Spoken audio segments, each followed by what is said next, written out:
Magandang araw sa inyong lahat at welcome sa aking channel. Hindi na maitatago ang tunay na relasyon ni Coco Martin at Julia Montes. In the first place, mukhang wala naman silang itinatago sa matagal na nilang relasyon. Ipinost nga sa Instagram ni B-Boy Arboleda na nasa Thailand sila ni Coco kasama ang girlfriend nito na si Julia Montes. Kasalukuyan ngang nasa sound design studio sa isang hotel sa Bangkok ang mga ito. Sa video na uploaded, parang hindi na rin naman sila Coco at Julia conscious na nakikitang magkasama silang dalawa.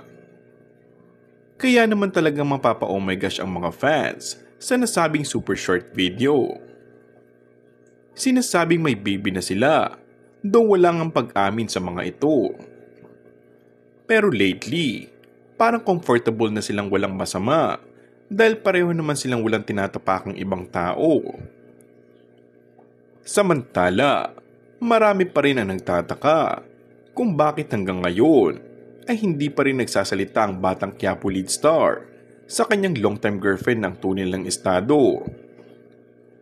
May mga nagtatanong din kung kailan babalik sa showbiz si Julia dahil namimiss na siya ng kanyang mga loyal supporters. Ang pagkakaalam namin ay malapit na ito dahil kamakailan lang ay nag-announce ang actress na very soon ay mapapanood na ito. And that's all for our today's video. Kung bago ka lang sa aking channel ay mag-subscribe at pindutin na rin ang notification bell. Maraming salamat!